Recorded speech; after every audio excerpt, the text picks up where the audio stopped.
Welcome Algebra 1. Today we're going to work on using our skills of factoring to solve equations.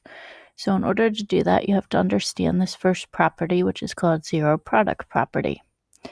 Anything you multiply together, if it's equal to 0, then one of those terms has to be equal to 0, or all of them could equal 0.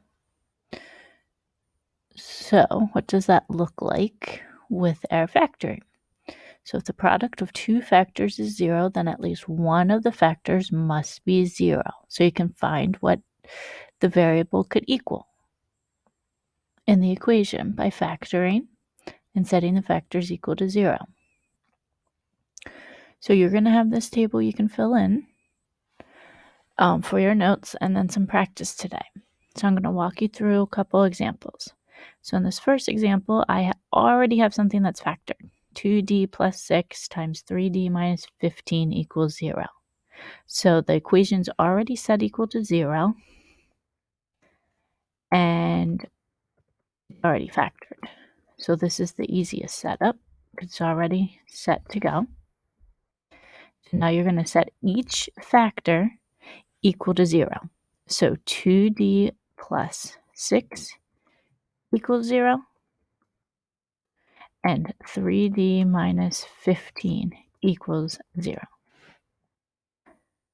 So I have two-step equations that I have to solve.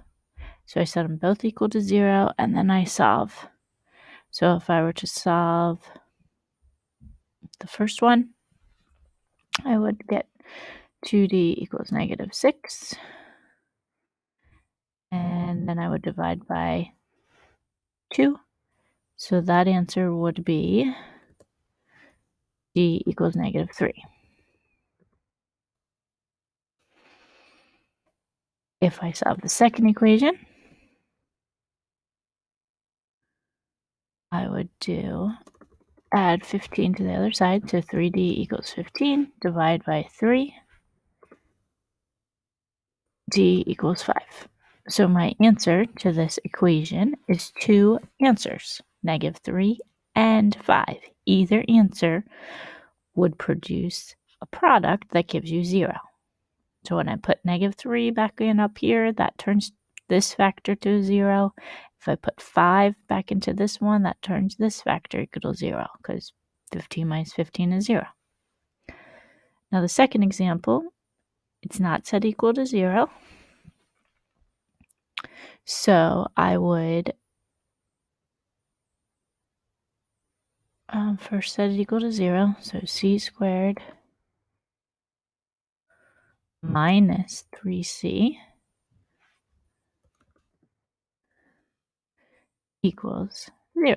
Just move it all to one side.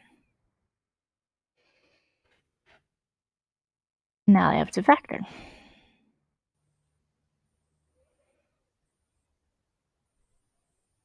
So how can I factor that? They have a c in common. Take the c out, and I'm left with c minus 3 equals 0. And now I set each of those equal to 0 and solve. So c equals 0. I don't have to solve anything there. And then c minus 3 equals 0. So my two answers are 0. And when I solve the second equation, I get 3.